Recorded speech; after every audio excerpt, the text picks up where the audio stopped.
Hello everyone, कैसे हैं आप सभी। आई होप अच्छे एंड स्वस्थ होंगे। आप सभी का स्वागत है आपके अपने यूट्यूब चैनल लर्न विद प्रीत चौधरी पर। आज की जो आपकी क्लास है, जैसा कि आप सभी को पता है कि हमारी क्लासेस महिला सुपरवाइजर के मॉक टेस्ट है वो कर रहे थे। महिला सुपरवाइजर एग्जाम जो आपका 7 सितंबर को होने वाला है उसके मॉक टेस्ट कर रहे थे। आज से पहले हमने 4 मॉक टेस्ट कर लिए हैं और आज का हमारा 5वां रहने वाला है। इस मॉक टेस्ट से हम अपने जो एग्जाम में जो सिलेबस दिया है उसको सारे को अच्छे से कवर कर रहे हैं। हर रोज है वो 4 से 5 क्वेश्चन है एक टॉपिक के कर रही हैं। जैसे कि हम आज करेंगे वो आपके राजस्थान ज्योग्राफी रहेगी, इंडिया ज्योग्राफी रहेगी, और इसके साथ साथ ही आपके India polity, Rajasthan polity, India eco, Rajasthan eco, और इसके साथ साथ ही आपका मैथ और रीजनिंग और एक कंप्यूटर साइंस। आपके कंप्यूटर साइंस यानी इतने सब्जेक्ट रहने वाले हैं। तो हमारा मेन मोटिव क्या है कि हमें रोज की प्रैक्टिस करते रहना है, ये नहीं कि बीच में हमें छोड़ देना है। और प्रैक्टिस ऐसे कि हम जो प्रैक्टिस टेस्ट करते हैं उस टेस्ट से हमारा जो टॉपिक रहता है, ठीक है, सिलेबस का, वो उस क्वेश्चन से हमारा पूरा क्लियर होना चाहिए। जैसे कि हमने एक क्वेश्चन लिया, चाहे वो पॉलिटी का हो, ठीक है, वो इक्को का हो, वो ज्योग्राफी का हो, हिस्ट्री का हो, किसी का हो, तो उस क्वेश्चन के इर्द गिर्द बनने वाले सारे क्वेश्चन हमें अच्छे से आने चाहिए। और ये किससे होगा, ये जब हम उस टेस्ट की व्याख्या करेंगे तभी होगा। ठीक है, तो आज का जो टेस्ट है वो 5वां रहने वाला है। अगर आपने इससे पहले 4 टेस्ट नहीं लिए हैं तो उन्हें जरूर ले लेना, ताकि आपकी प्रैक्टिस अच्छे से होती रहे। और इस क्लास की जो पीडीएफ है वो हमारे टेलीग्राम चैनल लर्न विद प्री चौधरी पर आपको प्रोवाइड करवाई जाती है। साथ में ही आप सभी का हमारी टेस्ट सीरीज को काफी ज्यादा प्यार और स्नेह मिल रहा है, आपका विश्वास काफी ज्यादा हमारी टेस्ट सीरीज के प्रति मेरे को देखने को मिला है, तो उस सभी के लिए आप सभी का दिल से आभार। और अभी तक अगर आप में से किसी ने ये टेस्ट सीरीज नहीं परचेज की है तो आपको 10 टेस्ट है इसके फुल सिलेबस के अकॉर्डिंग मिलने वाले हैं। यानी 10 टेस्ट और आपके 150 क्वेश्चन, हर एक टेस्ट में 150 क्वेश्चन, तो आपके 1500 क्वेश्चन तो ये। और इसके साथ मानिए कि एक क्वेश्चन में आपके 4 ऑप्शन होते हैं, तो चारों की व्याख्या, तो कितने क्वेश्चन बन सकते हैं। और आपके बहुत ही कम फीस में यानी 199 फीस में आपको ये प्रोवाइड करवाया जा रहा है। अगर आपको ये बाय करनी है तो आप टेलीग्राम पर at the Preet classes 05 search करना, वहां पर आप है वो मैसेज करना, डिस्कस करना कि किस प्रकार आपको टेस्ट प्रोवाइड करवाए जाएंगे। ये आपके पूरी की पूरी व्याख्या पर रहने वाले, पूरे के पूरे सिलेबस के अकॉर्डिंग रहने वाले हैं। ठीक है, तो काफी ज्यादा आप सभी बच्चों का स्नेह इस टेस्ट सीरीज को मिल रहा है, तो इसके लिए तहे दिल से आभार आपका। अब चलते हैं अपन अपने टेस्ट पर। और आज के टेस्ट का जो फर्स्ट क्वेश्चन है वो है हमारा राजस्थान ज्योग्राफी से। और क्वेश्चन है कि राजस्थान की दूसरी बाघ परियोजना किस जिले में शुरू की गई। कोटा, झालावाड़, सवाई माधोपुर और अलवर। अगर अपन बात करें राजस्थान की दूसरी बाघ परियोजना, तो पहली तो रणथंभौर टाइगर रिजर्व थी, ठीक है। और दूसरी हमारी कौन सी है, दूसरी जो बाघ परियोजना है राजस्थान की वो है सरिस्का। कौन सी है, सरिस्का, जो कि कहां पर है, अलवर में है। पहली चीज तो ये देख ली हमने कि पहले हमें पता होना चाहिए कि दूसरे है कौन सी, सरिस्का है, कहां पर है, अलवर में है।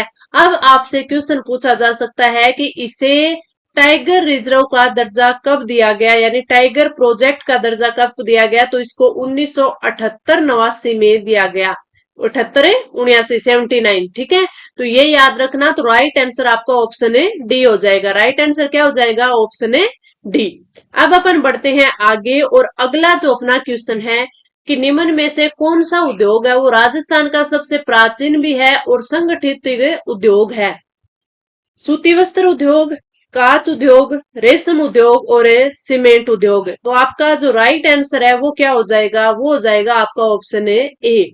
राजस्थान का सबसे प्राचीन और संगठित उद्योग की बात करें तो वो सूती वस्त्र उद्योग है। अब फिर आपसे क्वेश्चन जो पूछा जाता है वो पूछा जाता है कि राजस्थान की प्रथम सूती कपड़ा मिल है वो कौन सी है। सूती कपड़ा मिल या कारखाना आपसे पूछ ले वो कौन सा है, कब स्थापित किया गया, कहां स्थापित किया गया, तो कौन सा है वो तो आपको याद रखना है, the Krishna mills limited. Mills limited. ठीक है, फिर आपसे इसकी स्थापना पूछ ले, ये कब की गई, तो ये की गई 1889 में। कहाँ स्थित है, तो ब्यावर में। ब्यावर में। तीनों चीज वेरी इंपॉर्टेंट है। ठीक है, फिर अगर आपसे और क्या पूछा जा सकता है, आपसे पूछा जा सकता है यानी सूती वस्त्र उद्योग है तो इसका कच्चा माल की बात करें तो कपास रहेगी। तो आपसे पूछा जा सकता है कि राजस्थान में प्रमुख कपास उत्पादक क्षेत्र, प्रमुख कपास उत्पादक आपसे क्षेत्र पूछ ले तो वो कौन से होंगे, वो आपके गंगानगर और हनुमानगढ़, जो आपके बिल्कुल उत्तरी जिले हैं। ठीक है, गंगानगर और हनुमानगढ़ ये रहने वाले हैं। ये राजस्थान के लगभग 66% कपास है वो इन्हीं दो जिलों में होती है। तो ये भी आप ध्यान रख लेना। आगे बढ़ते हैं, अगला क्वेश्चन अपना कि चना व गवार उत्पादन में राजस्थान का देश में कौन सा स्थान है, दूसरा, चौथा, तृतीय और प्रथम। अगर अपन बात करें चना गवार की, इसके साथ साथ आपका चना हो गया, गवार हो गया, बाजरा हो गया, ठीक है, और आपका पोषक अनाज हो गया, पोषक अनाज हो गया, आपकी राई हो गई, सरसों हो गई, और कुल दलहन, कुल तिलहन हो गई, इन सब में राजस्थान का देश में वो फर्स्ट स्थान है। तो राइट आंसर क्या हो जाएगा, ऑप्शन ए डी हो जाएगा। राइट आंसर क्या हो जाएगा, ऑप्शन ए डी। आगे बढ़ते हैं, अगला जो अपना क्वेश्चन है कि केवलादेव घनापक्षी विहार को यूनेस्को की प्राकृतिक विश्व धरोहर में कब शामिल किया गया। अगर अपन इसकी बात करें तो 1972 में, 1980 में, 1985 में और 1983 में। सबसे पहला जो क्वेश्चन आता है कि जो केवलादेव घनापक्षी विहार है वो स्थित कहाँ है, स्थित कहाँ है, तो ये याद रखना है आपको, भरतपुर में है। पहली चीज याद आ गई। दूसरी चीज हमें देखनी है कि यूनेस्को के प्राकृतिक विश्व धरोहर में इसे कब शामिल किया गया, जो कि क्वेश्चन में पूछा गया, वो किया गया 1985 में। उसके बाद आपसे पूछा जा सकता है कि जो केवलादेव घनापक्षी विहार हो गया, ठीक है, आपका स्थान पूछ लिया, इसमें आपको ये भी पूछा जा सकता है कि इसको अभ्यारण्य कब घोषित किया गया। आपसे पूछा जा सकता है इसके बारे में कि इसमें अभ्यारण्य कब घोषित किया गया, कब इसको आपके विश्व धरोहर में शामिल किया गया, कहाँ स्थित है, तो सारी चीजें ध्यान रखना। राइट आंसर आपका ऑप्शन है सी हो जाएगा। राइट आंसर ऑप्शन है सी। आगे अपन बढ़ते हैं और अगला अपना जो क्वेश्चन है, अभी ये भी याद रखना, जैसे केवलादेव घनापक्षी आपका पक्षी विहार है, ये क्या है, एक राष्ट्रीय उद्यान भी है, तो इसको कब है वो राष्ट्रीय उद्यान का दर्जा मिला, ये भी आपसे पूछा जा सकता है। जैसे मैंने पीछे आपको बताया था ना कि रणथंभौर है वो टाइगर रिजर्व है, जैसे हमने सरिस्का की बात की थी, तो सरिस्का दूसरा है, रणथंभौर फर्स्ट है, रणथंभौर है उसको टाइगर रिजर्व की जो आपको टाइगर रिजर्व बनाया गया था वो 1973 74 में बनाया गया था। ठीक है, वही सरिस्का की बात आई तो हमने याद किया 78 79 में बनाया गया था। ठीक है, तो ऐसे ही क्वेश्चन है वो रिलेट करके आपसे पूछ लेते हैं। अगला क्वेश्चन है कि त्रिवार्थी ने राजस्थान की जलवायु का वर्गीकरण है वो कितने भागों में किया है। ठीक है, यानी इसने कितने भागों में बांटा है जलवायु को, जलवायु का वर्गीकरण। तो इसकी अगर हम बात करें तो ये क्वेश्चन है वो हमने पिछले यानी फोर्थ मॉक टेस्ट में भी किया था कि इसको 4 भागों में बांटा है इसने।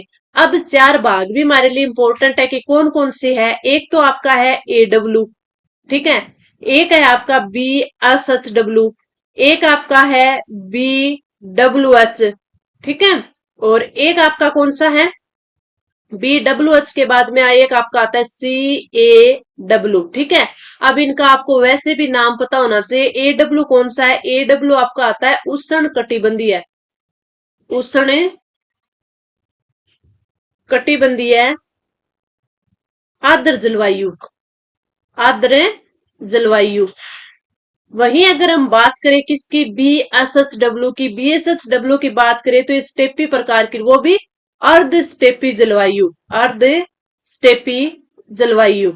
ठीक है, वहीं अगर हम बात करें BWH की तो ये आपका आता है उष्ण मरुस्थलीय प्रदेश, उष्ण मरुस्थलीय प्रदेश। ठीक है, इसको भी आपको याद रखना है। और अब आपका आ गया CAW, तो CAW आपका आता है अर्ध उष्ण आर्द्र, अर्ध उष्ण आर्द्र। तो इन चारों को आपको याद रखना है। कितने भागों में बांटा गया है, 4 भागों में बांटा गया है, तो राइट आंसर ऑप्शन बी हो जाएगा। 4 कौन कौन से हैं वो भी आपको ध्यान में रखना है। अगला क्वेश्चन आता है आपके किससे, योजना से। और योजना में क्वेश्चन जो पूछा गया है वो पूछा गया है आपसे, महिला शक्ति उड़ान योजना का संबंध किससे है? उद्योगों की स्थापना के लिए महिलाओं को सहायता प्रदान करना, शिक्षा के लिए जागरूक करना, कौशल विकास के लिए महिलाओं व लड़कियों को प्रशिक्षण प्रदान करना, महिलाओं व लड़कियों में मासिक धर्म स्वास्थ्य व स्वच्छता प्रबंध के बारे में जागरूकता व निःशुल्क सैनिटरी नैपकिन उपलब्ध करवाना। इसमें हमसे पूछा है इंदिरा महिला शक्ति उड़ान योजना के बारे में। सबसे पहले जो क्वेश्चन पूछा जाता है ना, वो पूछा जाता है कि योजनाएं स्टार्ट कब होती है। तो अगर अपन इसकी बात करें कि इसका शुभारंभ कब हुआ, तो ये स्टार्ट हुई थी 19 दिसंबर 2021 में। ठीक है। अगर उद्देश्य की बात करें तो इसका उद्देश्य है महिलाओं व लड़कियों में मासिक धर्म स्वास्थ्य व स्वच्छता प्रबंध के बारे में जागरूकता देना, उनको जागरूकता फैलाना और निःशुल्क सैनिटरी नैपकिन उपलब्ध करवाना। तो राइट आंसर आपका ऑप्शन है डी हो जाएगा। आगे अपन बढ़ेंगे और अगला क्वेश्चन है कि वर्तमान में राज्य का औद्योगिक श्रमिकों हेतु उपभोक्ता मूल्य सूचकांक का आधार वर्ष है 2001, 16, 2005 और 2011। अगर अपन बात करें औद्योगिक श्रमिकों के उपभोक्ता मूल्य सूचकांक यानी आधार वर्ष की, तो पहले कितना था ये भी पूछा जा सकता है। तो पहले था आपका 2001, ठीक है, 100 पर। ठीक है। फिर बाद में अगस्त 2020 में इसको परिवर्तित कर दिया। कब किया गया? अगस्त 2020 में। तो ये भी आपको पता होना चाहिए।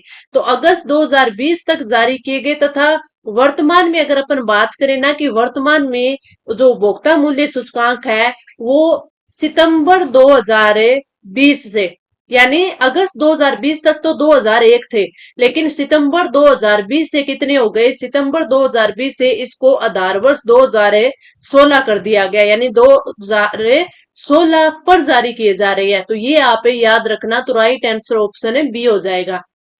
ठीक है। ये भी याद रखना, अगस्त 2020 तक 2001 था मूल्य सूचकांक का आधार वर्ष, और सितंबर 2020 के बाद से क्या है? 2016 है। ठीक है। अगला जो अपना क्वेश्चन है वो आता है आपका फिर एक योजना से रिलेटेड है, और योजना है आपकी दीनदयाल अंत्योदय योजना। दीनदयाल अंत्योदय योजना राष्ट्रीय ग्रामीण आजीविका मिशन का उद्देश्य क्या है? क्या पूछा है? उद्देश्य क्या है? एससी तथा एसटी वर्गों में गरीबी का उन्मूलन करना, ग्रामीण महिलाओं को रोजगार प्रदान करना, ग्रामीण महिलाओं को अनुदानित दर पर खाद्यान्न प्रदान करना, और गरीबों के सतत सामुदायिक संस्थानों के विकास के माध्यम से ग्रामीण गरीबी उन्मूलन करना। इसमें आपसे पूछा क्या गया है? का उद्देश्य। तो आपका जो राइट आंसर हो जाएगा वो हो जाएगा ऑप्शन है डी। उद्देश्य है गरीबों के सतत सामुदायिक संस्थानों के विकास के माध्यम से ग्रामीण गरीबी है उसका उन्मूलन करना। ये जो आपकी बात करें इस योजना की, तो आपसे पूछा जाए कि स्टार्ट कब की गई थी, तो जो 2011 में ग्रामीण विकास मंत्रालय के द्वारा एक केंद्र प्रायोजित कार्यक्रम था। ये क्या था? 2011 से स्टार्ट किया गया था। ठीक है। और अगर आपसे पूछ ले तो केंद्र के द्वारा स्टार्ट किया गया था, ये भी याद रखना है। आपसे अगर पूछ ले मंत्रालय कौन सा था, तो ग्रामीण विकास मंत्रालय के द्वारा स्टार्ट किया गया था। ये कार्य कैसे करता है? जो स्वयं सहायता संस्थान होते हैं और बैंक होते हैं, वो वित्तीय संसाधन द्वारा प्रत्येक जो ग्रामीण गरीब परिवार है से एक महिला सदस्य को, जो सहायता समूह होते हैं उसमें शामिल कर देते हैं, और उसमें देश में जो ग्रामीण गरीब परिवार है उनके कौशल विकास के लिए वो वित्तीय सहायता पहुंचाने के लिए क्या करते हैं? आजीविका के अवसरों में वृद्धि करने के लिए सहायता देते हैं। तो राइट आंसर आपका ऑप्शन है डी हो जाएगा। अगला जो क्वेश्चन आता है वो आता है कि महिला सशक्तिकरण को बढ़ावा देने हेतु 1000 करोड़ रुपए के बजट के साथ महिला कल्याण के लिए किसकी स्थापना की गई? महिला कोष की गई, महिला शक्ति निधि की गई, इंदिरा महिला शक्ति निधि की गई, और इंदिरा महिला शक्ति कोष की गई। तो जो आपका जो राइट आंसर है वो क्या हो जाएगा? वो हो जाएगा ऑप्शन है सी, इंदिरा महिला शक्ति निधि की है वो की गई। इसको क्या बोलते हैं? IMA शक्ति, IMA शक्ति भी बोलते हैं। तो इंदिरा महिला शक्ति निधि की है वो स्थापना की गई थी। जो राजस्थान सरकार है उसने 1000 करोड़ के बजट आवंटन के साथ ही इंदिरा महिला शक्ति निधि की घोषणा की थी। इस योजना में महिलाओं का जो सर्वांगीण सशक्तिकरण है उसको केंद्रित करने के लिए, ठीक है, महिलाओं को कौशल बनाने के लिए ये सब किया गया था। और इसकी आपसे स्थापना अगर पूछ ले, स्थापना यानी शुरुआत, कि इस योजना की शुरुआत है वो कब की गई थी, तो आप याद रखना इसकी शुरुआत 18 दिसंबर 2019 को की गई थी। उसके उद्देश्य भी आपसे पूछे जा सकते हैं, तो उद्देश्य भी इनको याद रखना है। एक तो उद्देश्य है कि जो उद्योग स्थापित कर रहे हैं, तो उद्योगों की स्थापना के लिए महिलाओं को सहायता प्रदान करना, ठीक है। साथ में ही कोई नवीन अनुसंधान है उसके लिए सहायता प्रदान करना। इसके साथ साथ ही कौशल विकास के लिए महिला और जो लड़की है उनको प्रशिक्षण प्रदान करना, शिक्षा के लिए जागरूकता प्रदान करना, महिला पीड़ितों के पुनर्वास के लिए सहायता प्रदान करना, ये सारे इसके क्या है, उद्देश्य हैं। तो आपको जो एक क्वेश्चन दिया गया है, सिर्फ आपसे पूछा गया था कि इसकी महिला कल्याण के लिए 1,000 करोड़ रुपए के बजट के लिए किसकी स्थापना की गई थी, तो इंदिरा महिला शक्ति निधि की। हमने ये भी याद रखा कि उसकी शुरुआत कब हुई, क्यों की गई, यानी इसकी उद्देश्य भी इंपॉर्टेंट है। जैसे हमने अभी पीछे इंदिरा महिला शक्ति उड़ान योजना की बात की, उसमें हमने उद्देश्य देखा, तो उसी प्रकार आपसे पूछा जा सकता है कि जो इंदिरा महिला शक्ति निधि योजना है उसकी उद्देश्य क्या क्या है, तो आपको वो भी याद रखनी है। इस क्वेश्चन का राइट आंसर ऑप्शन है सी हो जाएगा। आगे अपन बढ़ते हैं और अगला जो अपना क्वेश्चन है कि राजस्थान के सार्वजनिक वित्तीय प्रबंधन के सुदृढ़ीकरण हेतु परियोजना किस वैश्विक संस्था द्वारा वित्त पोषित है। अगर इसमें अपन बात करें, विश्व बैंक, एशियाई विकास बैंक, यूरोपीय केंद्रीय बैंक और अंतरराष्ट्रीय मुद्रा बैंक, तो आपका जो राइट आंसर हो जाएगा ना, वो हो जाएगा ऑप्शन ए, वर्ल्ड बैंक के द्वारा योजना है वो वित्त पोषित है। तो ये भी आपको याद रखना है।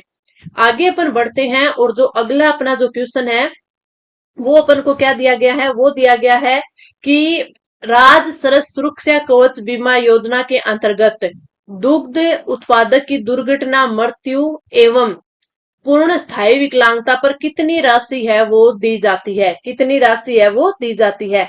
तो ये क्वेश्चन पूछा गया है।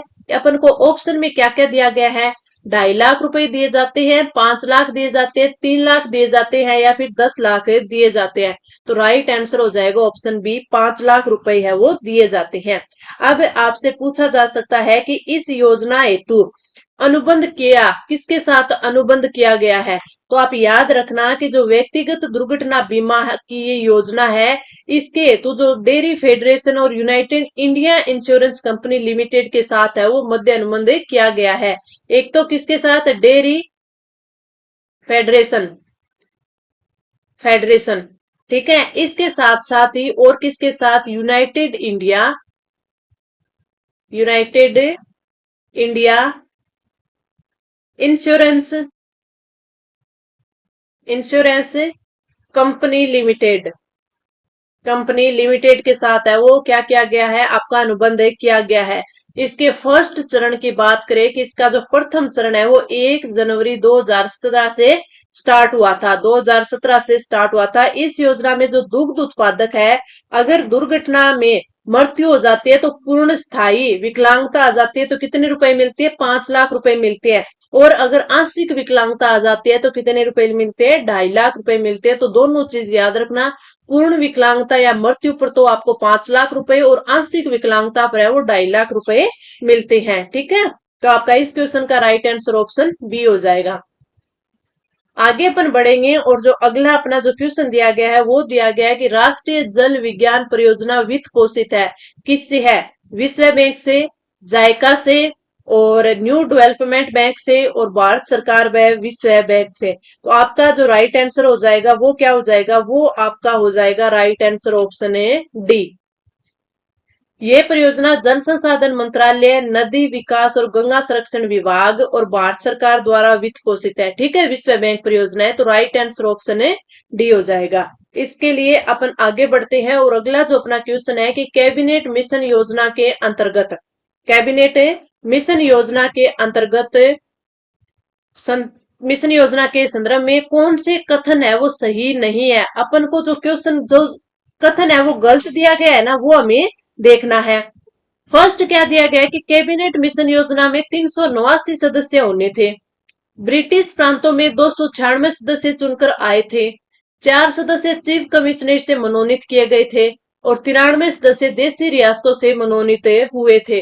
तो इसमें जो आपका सही नहीं है वो दिया गया है। तो सही नहीं की अगर अपन बात करें तो ए तो आपका बिल्कुल सही है, बी आपका गलत दे रखा है, और एक आपका क्या सी गलत दे रखा है, डी आपका सही है।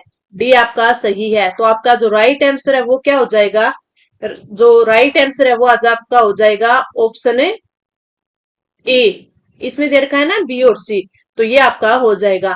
जो संविधान सभा की कुल सदस्य संख्या थी तो वो कितनी थी, 389 थी, निश्चित की गई थी। जिसमें से 292 सदस्य हैं वो तो कौन से थे, ब्रिटिश प्रांतों से थे। और चार सदस्य, चार है वो, चार है चीफ कमिश्नरी। चीफ कमिश्नरी में आपको पता है कौन कौन सा है, एक तो अजमेर मेरवाड़ा, ये भी आपको याद रखना है, अजमेर मेरवाड़ा। ठीक है, थोड़ा नीचे लिख देती हूँ, शायद आपको दिखाई नहीं दिया होगा। अजमेर मेरवाड़ा हो गया, इसके साथ साथ ही दिल्ली भी था, दिल्ली, दिल्ली के साथ कुरुग जो कि वर्तमान कर्नाटका है, और इसके साथ साथ बलूचिस्तान, बलूचिस्तान। तो ये चार क्या थे, कमिश्नरी आपके थे, चार कमिश्नरी थे। और साथ में 93 सदस्य है वो देशी रियासतों से, 93 सदस्य है वो देशी रियासतों से थे। ठीक है, तो ये चीज आप याद रखना। और जो सीटों का बंटवारा हुआ था ना, वो जनसंख्या के आधार पर किया गया था, यानी औसतन 10 लाख की जनसंख्या पर एक सीट का निर्धारण किया गया था। तो ये मनोनीत नहीं थे, ये चीज गलत दे रखी है इसने। ठीक है, तो ये आप पे याद रख लेना। ब्रिटिश प्रांतों में 296 इन्होंने सदस्य बताए, वो 296 नहीं थे, कितने थे, 292 थे। और ये जो मनोनीत बोला गया है ना, ये इसने गलत दे दिया। तो 4 सदस्य चीफ कमिश्नर से मनोनीत किए गए थे, ये इसने गलत दिया है। तो राइट आंसर आपका ऑप्शन क्या हो जाएगा, फर्स्ट हो जाएगा। आगे बढ़ते हैं और अगला क्वेश्चन है वो दिया गया है कि 8वीं अनुसूची के संदर्भ में निम्नलिखित में से कौन सा कथन है वो सही है। ठीक है, अगर इसकी बात करें तो 71वें संविधान संशोधन अधिनियम के द्वारा इस अनुसूची में कोंकणी, मणिपुरी और नेपाली भाषाएं जोड़ी गई।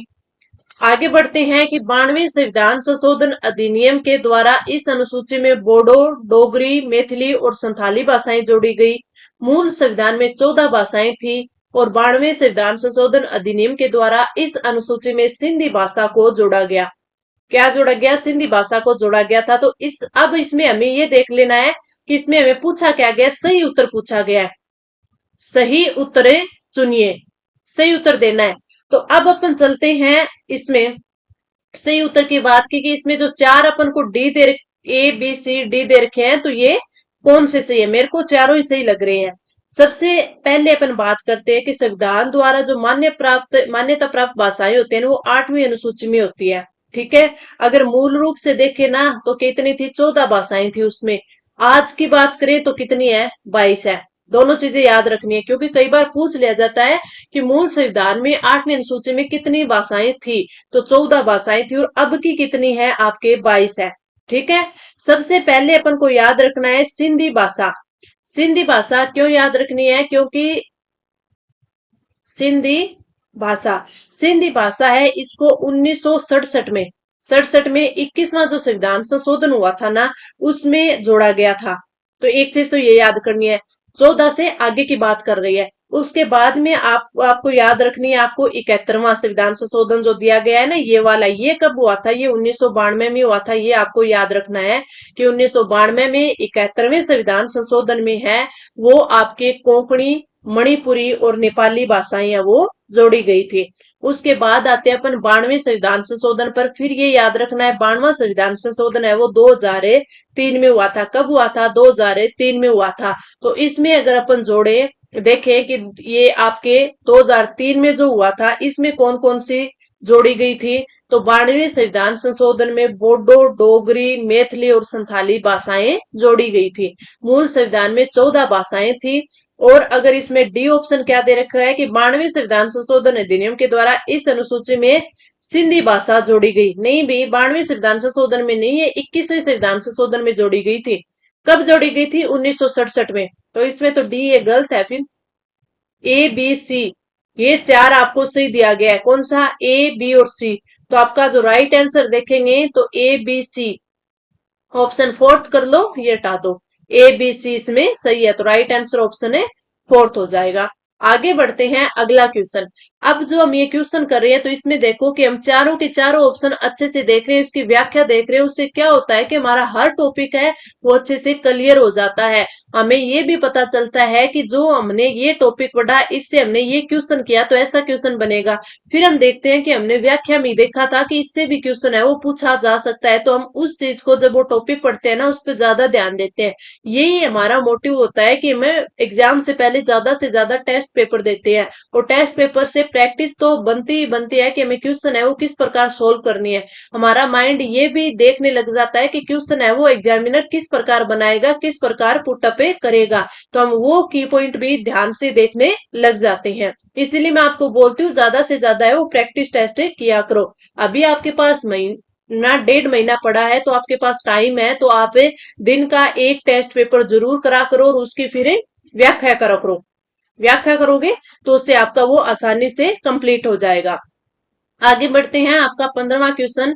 इस साइड है वो सूची फर्स्ट में अनुच्छेद और इस साइड है वो प्रावधान दे रखे हैं। अपन को देखना है कि फर्स्ट में जो अनुच्छेद है उससे रिलेटेड कौन कौन से प्रावधान दिए गए हैं। फर्स्ट है अनुच्छेद 128, अनुच्छेद 127, अनुच्छेद 126 और अनुच्छेद 125। अब इसमें अगर मिलान करें, एक चीज याद रखना, ये जो क्वेश्चन होते हैं ना मिलान करने वाले, क्यू कूट वाले, तो इस वाले क्वेश्चन में कई बार ये हो जाता है कि जब अपन को दो चीजें आती है, यानी मान लीजिए कि अपन को अनुच्छेद 127 126 आ रहा था, तो कई बार उससे क्वेश्चन सही भी बन जाता है। पहला जब आपको अच्छे से एक आता है ना तो उसका आप ध्यान करा करो, और उसका ध्यान करने के बाद आप सीधा ऑप्शन पे जाया करो। ऑप्शन एलिमिनेट करने से भी आपके क्वेश्चन है वो काफी सारे अच्छे हो जाएंगे, ठीक है। अब जैसे हमारे पास 128 27 26 25 दिया गया, सबसे पहले अपन अनुच्छेद 25 पर बात करते हैं कि अनुच्छेद 25 में क्या दिया गया है। अनुच्छेद 25 125 की बात करते हैं तो इसमें दिया गया है कि जो उच्चतम न्यायालय है, उच्चतम न्यायालय, उच्चतम न्यायालय की बात करें तो इनके न्यायाधीशों को वेतन है वो संसद द्वारा निर्धारित विधि के आधार पर दिया जाता है, ठीक है। और संसद द्वारा जो पारित संशोधन अधिनियम था ना 2017, उसके अनुसार उच्चतम न्यायालय के जो मुख्य न्यायाधीश थे उसका वेतन कितना हो गया था, उनका हो गया था 2,80,000, 2,80,000, ये भी आप याद रख सकते हो। और जो अन्य न्यायाधीश होते हैं ना उनका 2,50,000 प्रति माह ये था। तो आपके दो चीजें याद हो गई, एक तो अगर आपसे पूछे कि मुख्य न्यायाधीश और न्यायाधीशों का वेतन कितना होता है वो याद हो गया। दूसरा याद हो गया कि जो उच्चतम न्यायालय की जो वेतन है वो संसद द्वारा निर्धारित होती है, किस चीज में दिया गया है, ये अनुच्छेद 125 में दिया गया है। तो अपन देखते हैं 125 में, ये देखो अपने फर्स्ट में दे रखा है ना कि उच्चतम न्यायालय के न्यायाधीशों के वेतन भत्ते, तो 125 में यानी डी में आपका क्या आ जाएगा, फर्स्ट आ जाएगा। डी में क्या आ जाएगा, फर्स्ट। तो आपका ऑप्शन में देखते हैं कि डी में फर्स्ट है, ओनली एक में दिया गया ऑप्शन थर्ड, देखो एक का पता होते ही हमारा राइट आंसर हो गया ना। अब अपन देखते हैं 126 से। 126 में बोला गया है कि जो उच्चतम न्यायालय में मुख्य न्यायाधीश का अगर पद है वो रिक्त हो, पद रिक्त होता है या फिर मुख्य न्यायाधीश अनुपस्थित होता है और अपने कर्तव्य पालन में असमर्थ होता है, तो राष्ट्रपति क्या करता है, कार्यकारी मुख्य न्यायाधीश को नियुक्त करता है। तो अपन को याद रखना है 126 में कार्यकारी मुख्य न्यायाधीश है, तो आपका 126 में क्या आ जाएगा, सेकंड आ जाएगा। उसके बाद अपन बात करते हैं 27 की, तो अनुच्छेद 127 में तदर्थ न्यायाधीश की नियुक्ति के बारे में बताया गया, और ये क्वेश्चन है वो मैंने आपके पिछले जो टॉपिक था, नहीं आपका जो पिछला क्या था, आपका टेस्ट था मॉक टेस्ट फोर्थ, उसमें ये चीज मैंने करवाई थी। तो 127 में क्या थे, तदर्थ न्यायाधीश आते हैं। वही अगर अपन बात करेंगे 128 की, तो उसमें सेवानिवृत्त न्यायाधीश से बताया गया है।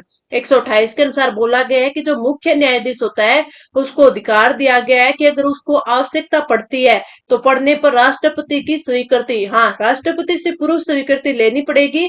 उसकी पूर्व स्वीकृति के बाद है वो उच्चतम न्यायालय या फिर उच्च न्यायालय के किसी भी अवकाश प्राप्त न्यायाधीश से भी उच्चतम न्यायालय के न्यायाधीश के रूप में बैठने और कार्य करवाने के लिए अनुरोध किया जा सकता है। अनुरोध किया जा सकता है, ये नहीं है कि उन्हें जबरदस्ती बिठाया जाता है, ठीक है। तो ये चीज आप याद रखना, सेवानिवृत्त न्यायाधीश किस में आएंगे, 128 में आएंगे।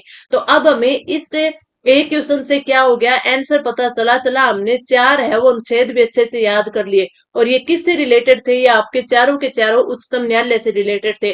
अब आपके एग्जाम में कहीं भी 125 26, 27 और 28 आ जाए तो आपको अचानक से याद आ जाएगा तुरंत ही कि ये किससे, उच्चतम न्यायालय से रिलेटेड है।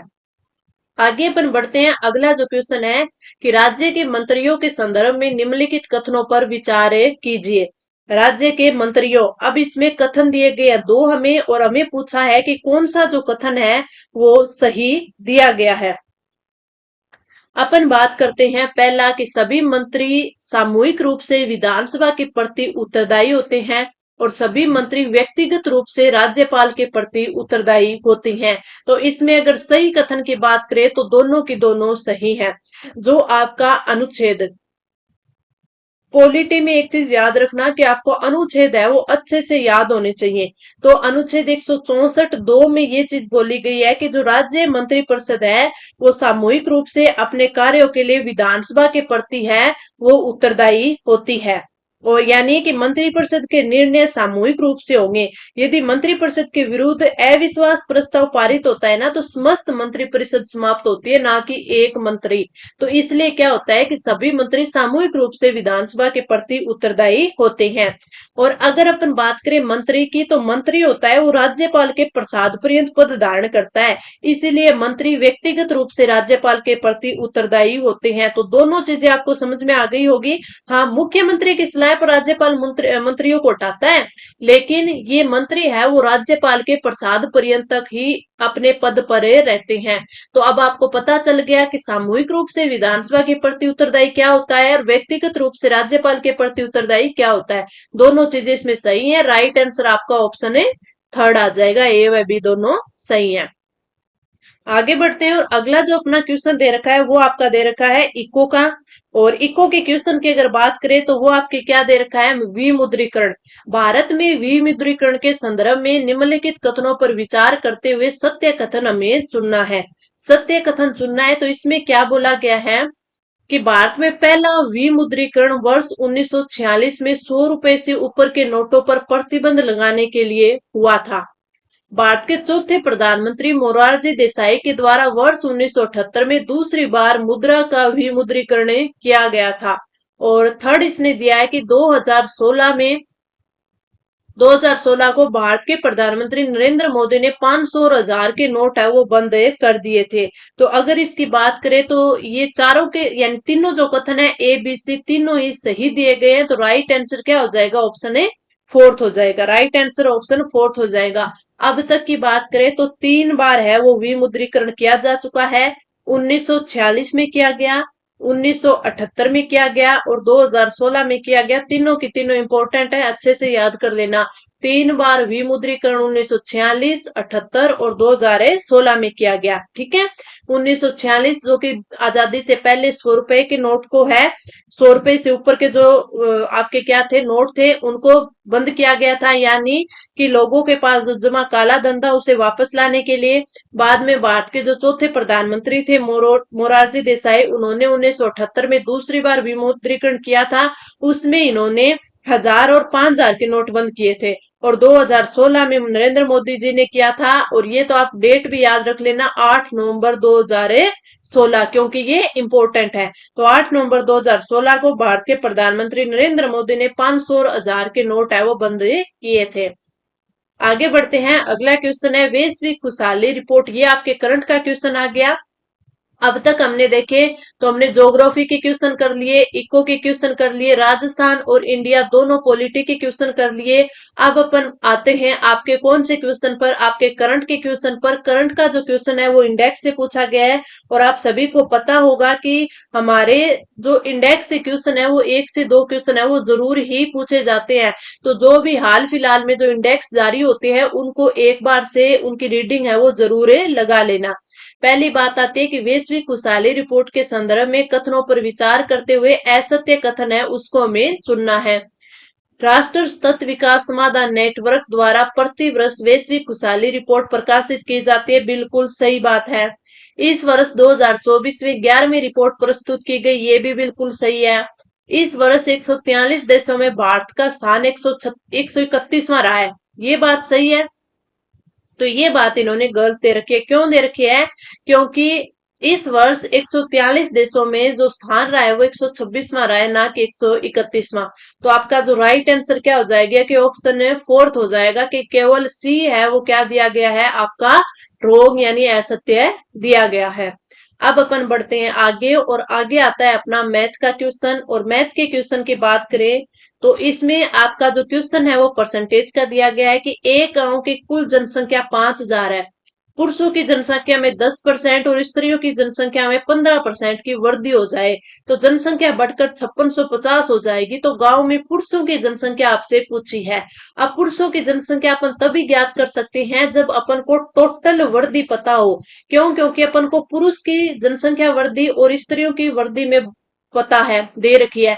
टोटल निकालने के लिए क्या करेंगे कि अब की कितनी है, 5650 है, ठीक है। बढ़ने के बाद पहले कितनी है, 5,000 है, ठीक है। तो इसमें अगर देखें बढ़ोतरी कितनी हुई है, 650 की हुई है। अब अपन 650 की कितने पर हुई है, 5,000 पर हुई है, इंटू 100 परसेंटेज निकालेंगे तो कितना हो जाएगा, जीरो, ये कट गया, 13 5 65, 13%, ठीक है। तो 13% की वृद्धि है। अब देखो इस साइड लिखते हैं अपन पुरुष, इस साइड लिखते हैं महिला, ठीक है। पुरुष में अगर वृद्धि देखें तो पुरुषों की संख्या में 10% की वृद्धि और महिलाओं की संख्या में 15% की वृद्धि। टोटल कितनी है, 13% की है। तो अगर इनका डिफरेंस देखें तो महिला पुरुषों का कितना है, 3 है, महिलाओं का कितना है, 5 है। महिलाओं का कितना है, 2 है, 15 और 13 2, 2 आ जाएगा, ठीक है। तो अब अपन को क्या निकालना है, अब अपन को निकालना है पुरुषों की। पुरुषों की निकालने के लिए देखेंगे तो टोटल कितने हो गए, 3 2 5 हो गए, 3 2 5 हो गए। टोटल जनसंख्या कितनी है, 5,000 है, 5,000 अपॉन 5 और इंटू कितनी, पुरुषों की निकालनी है तो 2 हो जाएगी, कितनी, 2।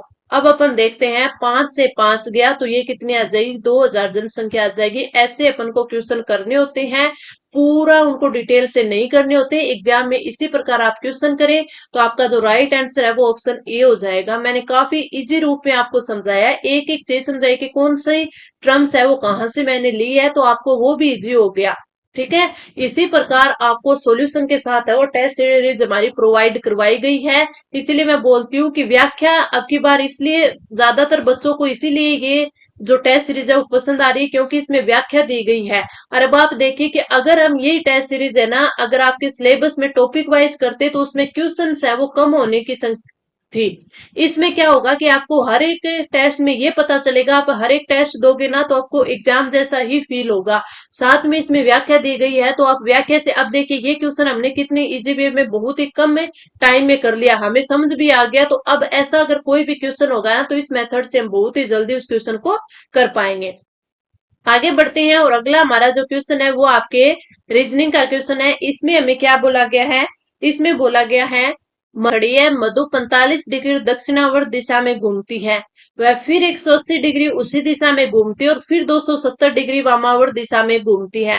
अब देखो कि पहले वो दक्षिणावर्त घूमी है, फिर वो वामावर्त। वामावर्त का अर्थ क्या होता है, एंटी क्लॉकवाइज, और दक्षिणावर्त होता है क्लॉकवाइज। ये चीज समझ में आ गई।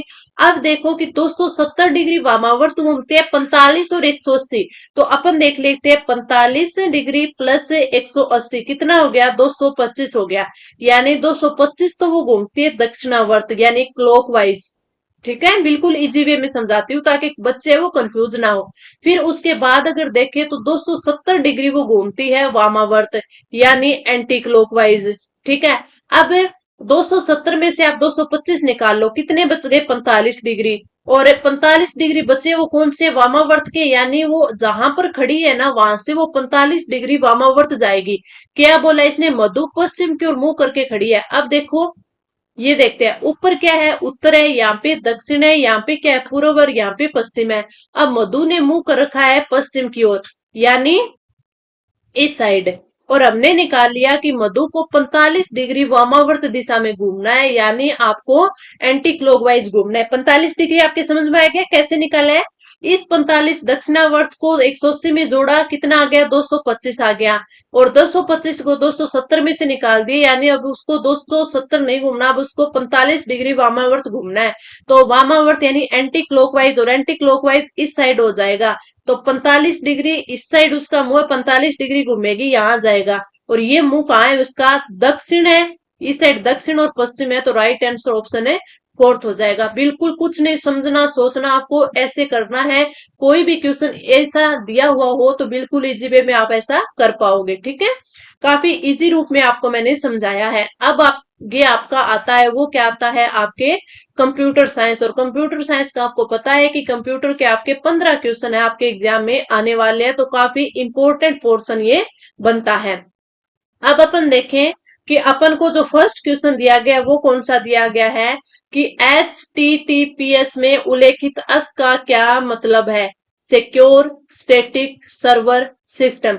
अगर अपन एस की बात करें तो आपका जो राइट आंसर हो जाएगा ऑप्शन है फर्स्ट हो जाएगा। HTTPS में क्या दिया गया, एस का जो फुल फॉर्म है वो क्या दिया है, सिक्योर है। मैंने कई बार बोला है कि जो फुल फॉर्म है उनको भी आप अच्छे से देख लेना, और कई जो इंपॉर्टेंट फुल फॉर्म है ना वो पहले की मैंने टेलीग्राम चैनल पर प्रोवाइड भी करवाई गई है। तो अगर आपको अब वो नहीं मिलती है तो मैं आपको एक बार फिर से है वो जो इंपॉर्टेंट फुल फॉर्म है वो प्रोवाइड करवा दूंगी, ताकि आप उनका एक बार रिविजन कर पाओगे। आगे बढ़ते हैं। अगला जो क्वेश्चन है कि सूचना सुरक्षा प्रबंध प्रणाली के लिए निम्न में से कौन सी एक आईएसओ मानक आईएसओ स्टैंडर्ड है। आईएसओ 9000, आईएसओ 14000, आईएसओ 22000 और आईएसओ 27000। तो आपका जो राइट आंसर है आईएसओ स्टैंडर्ड है वो है आईएसओ 27000, तो राइट आंसर ऑप्शन है फोर्थ। भारतीय आईटी अधिनियम 2000 के नियम किस क्षेत्र को नियंत्रित करने के लिए तैयार किए गए हैं। आयकर, औद्योगिक प्रौद्योगिक, सूचना प्रौद्योगिक, इनसाइडर ट्रेडिंग। तो आप सभी को पता है ये सूचना प्रौद्योगिकी के लिए बनाए गए हैं, तो राइट आंसर ऑप्शन है थर्ड। एक कंप्यूटर वायरस जो पहचान को रोकने के प्रयास में एंटीवायरस प्रोग्राम पर सक्रिय रूप से हमले करता है। Worm, retro virus, Trojan virus, horse और एक घोस्ट वायरस। तो आपके जो राइट आंसर की बात करेंगे तो वो आता है आपका रेट्रो वायरस, तो राइट आंसर ऑप्शन है टू हो जाएगा। ये हमने कंप्यूटर साइंस के 4 क्वेश्चन कर लिए, काफी इंपॉर्टेंट थे।